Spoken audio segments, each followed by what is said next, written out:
60-এর দশকে স্নায়ুযুদ্ধ যখন তুঙ্গে, পূর্ব ইউরোপ তখন সোভিয়েত ইউনিয়নের হাতের মুঠোয়। তখন এক রাষ্ট্রনেতা রুখে দাঁড়িয়ে ঘোষণা দিলেন, মস্কোর খবরদারি আর চলবে না। কমিউনিস্ট হয়েও হাঁটলেন সংস্কারের পথে। দেশের মানুষ ভাবল, এবার বুঝি মুক্তি আসছে। পশ্চিমারাও দারুণ খুশি নতুন এক হিরো পেয়ে।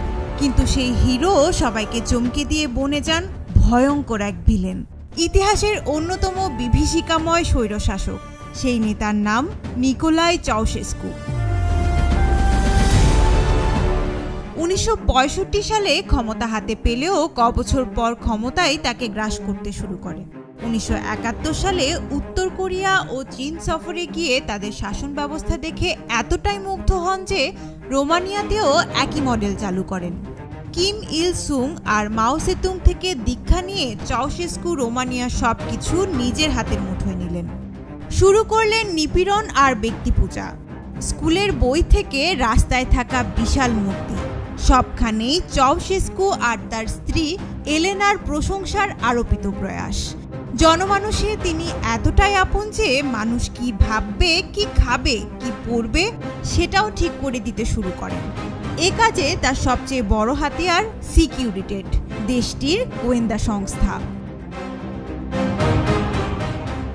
সিকিউরিটেট এতটাই শক্তিশালী হয়ে ওঠে যে জনসংখ্যার প্রতি 43 জনের একজন ছিল তাদের এজেন্ট বা ইনফর্মার। তারা শুধু জনগণের ফোন, চিঠি বা কথোপকথনই শুনত না, পরিবারের সদস্যদেরও একে অপরের উপর নজরদারিতে বাধ্য করত। হাসপাতালের ডাক্তারদের বাধ্য করত রোগীদের উপর গোপনে রেকর্ডার লাগিয়ে তাদের ব্যক্তিগত আলাপ শোনার জন্য। শিশুরা স্কুলে কি বলছে সে তথ্য পৌঁছে যেত এজেন্টদের হাতে। গোয়েন্দা নজরদারির মাধ্যমে চাউশেস্কু তৈরি করেন এক দমবন্ধ পরিবেশের। চাউশেস্কুর অর্থনৈতিক নীতি জনগণের দুর্দশা আরও বাড়ায়। উন্নয়ন প্রকল্পে বিলিয়ন বিলিয়ন ডলার ঋণ নেন তিনি। তবে সমস্যা হলো উন্নয়ন প্রকল্পগুলো ছিল অপরিকল্পিত। ফলে কাজের কাজ কিছু তো হলোই না, উল্টো ঋণের জালে পড়ে গেল দেশ। সেই ঋণ চুকোতে চাউশেস্কু সব কৃষিপণ্য রপ্তানির পদক্ষেপ নিলেন। এতে খাবার ও জ্বালানি সংকটে পড়ল দেশ। সংকট হলো নিত্যপণ্যের। এক টুকরো রুটির জন্য লাইনে দাঁড়িয়ে মানুষ। কিন্তু চাউশেস্কু ছিলেন অবিচল, নির্বিকার। সমস্যা বাঁধল 1989 সালের ডিসেম্বরে ছোট্ট একটা ঘটনা থেকে। টিমিশোয়ারা শহরের এক পাদ্রী লাজলো তোকেশ ধর্মীয় স্বাধীনতার দাবি তোলেন, যা কমিউনিস্ট সরকারের পছন্দ হয়নি। তাকে গ্রেপ্তার করা হলে ক্ষুব্ধ হয় জনতা। 15 ডিসেম্বর তারা সড়কে নেমে এলে চড়াও হয় পুলিশ। দ্রুত পাল্টাতে থাকে দৃশ্যপট। প্রশাসনের অদূরদর্শিতা আর হঠকারিতায় ভিন্ন দিকে মোড় নেয় আন্দোলন। সাধারণ মানুষ কমিউনিস্ট শাসনকেই চ্যালেঞ্জ ছুটতে শুরু করে। পুলিশ ও সিকিউরিটেটও বিক্ষোভকারীদের দমনে ব্যর্থ হলে মাঠে নামে সামরিক বাহিনী। সেনাদের গুলিতে অসংখ্য মানুষের প্রাণ যায়, যার খবর বিদ্যুতের মতো ছড়িয়ে পড়ে দেশ জুড়ে। স্ফুলিঙ্গের মতো ছড়িয়ে পড়ে প্রতিবাদ। 20 ডিসেম্বর রাজধানী বুখারেস্টের রাজপথে নেমে আসে হাজার হাজার মানুষ। এতদিন দুঃশাসন মুখ বুঝে সহ্য করলেও এবার বাঁধ ভেঙে গেছে। প্ল্যাকার্ড ও ব্যানারে প্রথমবারের মতো চাউশেস্কুর শাসনকে চ্যালেঞ্জ জানায় তারা।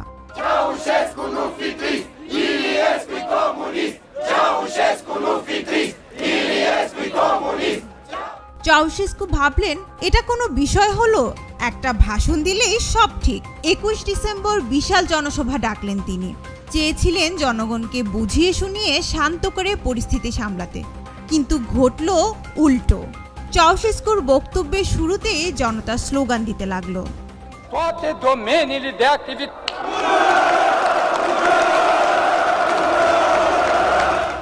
চাউশেস্কু হতবাক। এমন জনরোষের মুখোমুখি তো কখনো হননি তিনি। চাউশেস্কু যতই সবাইকে সংযত হতে বলেন, স্লোগানের তীব্রতা ততই বাড়ে। বিব্রত প্রেসিডেন্টকে দেখে রাষ্ট্রীয় টিভিও হুট করে সম্প্রচার আটকে দেয়। বক্তব্য অসমাপ্ত রেখেই সরে যান চাউশেস্কু। সব দেখে গোটা রোমানিয়ার নিপীড়িত মানুষ ভাবল, এবার সুযোগ এসেছে।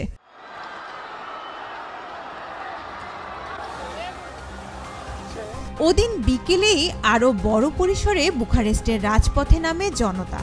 সিকিউরিটি নিষ্ক্রিয়, সেনাবাহিনীও আর গুলি চালাতে নারাজ। 22 ডিসেম্বর সকালে প্রতিরক্ষা মন্ত্রী ভাসিলি মিলার রহস্যজনক মৃত্যু হয়। বস্তুত আত্মহত্যা করলেও সেই সময় সামরিক বাহিনী মনে করে তাকে হত্যা করা হয়েছে।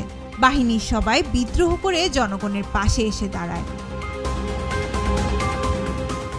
এরপর জনতার ঢল প্রেসিডেন্ট বাসভবন অভিমুখে।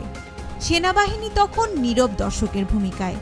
ব্যালকনিতে দাঁড়িয়ে উন্মত্ত জনতাকে শেষবারের মতো কিছু বলার চেষ্টা করেন চাউশেস্কু, কিন্তু জনগণ তখন কিছু শুনতে নারাজ। তারা ইট পাটকেল ছুঁড়ে জবাব দেয়। অবস্থা বেগতিক দেখে চাউশেস্কু আর তার স্ত্রী 2 সহযোগীকে নিয়ে দৌড়ে ছাদে উঠে হেলিকপ্টারে করে পালান। আর একটু দেরি হলে উত্তাল জনতা ছাদেই তাদের পাকড়াও করে ফেলত। চাউশেস্কু পালিয়ে গেলেও মানুষ বুঝতে পারে তাদের বিজয় হয়েছে। প্রাসাদ তছনছ করে সেই বিজয় উদযাপন করে তারা।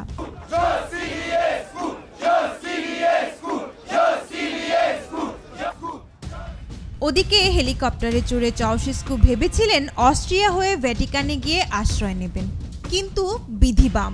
সশস্ত্র বাহিনীর কমান্ডার হেলিকপ্টার ভূপাতিত করার হুমকি দিয়ে বার্তা পাঠালে পাইলট দ্রুত অবতরণ করে। চাউশেস্কু এবার প্রাইভেট কার নিয়ে পলায়ন পর, কিন্তু ততক্ষণে শনি ভর করেছে তার উপর। সেই গাড়ির ড্রাইভারই কৌশলে তাদের ধরিয়ে দেয়। পরদিন সেনারা তাদের আটক করে। 25 ডিসেম্বর উৎসবের দিন। চাউশেস্কু এবং এলেনাকে বুখারেস্টের এক সামরিক ঘাঁটিতে নেওয়া হয়। সেখানে তড়িঘড়ি করে সামরিক আদালত বসানো হয়। 3টি অভিযোগ আনা হয় তাদের বিরুদ্ধে: গণহত্যা, অর্থনীতি ধ্বংসের ষড়যন্ত্র ও রাষ্ট্রের সম্পদ অপচয়। চাউশেস্কু এলেনা বিচারকদের ভর্ৎসনা করে দাবি করেন সব বিদেশি চক্রান্ত। তারা এখনও রোমানিয়ার বৈধ শাসক। তবে তাতে কেউ কান দেয়নি, কারণ এটি ছিল আনুষ্ঠানিকতা মাত্র। রায় তো আগে থেকেই নির্ধারিত, যার উদ্দেশ্য জনগণের প্রতিশোধের মনোভাবকে প্রশমিত করা। মাত্র 2 ঘন্টায় শেষ হয় বিচার কাজ। দুজনকেই দেয়া হয় মৃত্যুদণ্ড। কিছুক্ষণের মধ্যেই কয়েকজন সেনা সদস্য সেই রায় কার্যকর করে ফেলেন। কথা ছিল হত্যার দৃশ্য সরাসরি টিভিতে সম্প্রচার করা হবে, কিন্তু উত্তেজনায় ক্যামেরার জন্য অপেক্ষা না করে গুলি চালিয়ে দেয় সেনারা। দুজনের শরীরে 120টি গুলির চিহ্ন পাওয়া যায়। তাদের গুলিবদ্ধ লাশের দৃশ্য ফলাও করে প্রচার হয় রাষ্ট্রীয় টেলিভিশনে।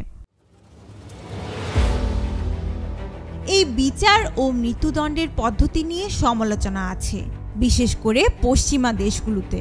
তাদের মতে চাউশেস্কুর বিচার আরও দীর্ঘ ও আন্তর্জাতিক মানসম্পন্ন হওয়া উচিত ছিল। তবে রোমানিয়ার সাধারণ মানুষের কাছে এটি ছিল ন্যায়সঙ্গত প্রতিশোধ। দীর্ঘদিনের দমন পীড়ন, দুর্নীতি এবং অর্থনৈতিক বিপর্যয়ের প্রতিফল হিসেবে চাউশেস্কু এবং তার স্ত্রীর মৃত্যুদণ্ডকে তারা যৌক্তিক ও জরুরি বলে মনে করছিলেন। স্বৈরশাসকেরা প্রায়ই নিজেদের মনে করেন অজেয়, অবিনশ্বর। মসনদে বসে জনগণের চিৎকারকে উপেক্ষা করে একের পর এক শাসনযন্ত্রের নিষ্ঠুরতা চালিয়ে মনে মনে বিশ্বাস করেন তারা চিরকাল টিকে থাকবেন। কিন্তু প্রতিটি পদক্ষেপে তারা নিজেদের গভীর অন্ধকারের দিকে নিয়ে যান, যেখান থেকে ফেরার কোনো পথ নেই। আর যখন সেই পতন অবধারিত হয়ে আসে, কেউ কেউ পালাতে পারেন বইকি, আর যাদের কপাল খারাপ তাদের পরিণতি হয় চাউশেস্কুর মতো। নুসরাত তানি, যমুনা নিউজ।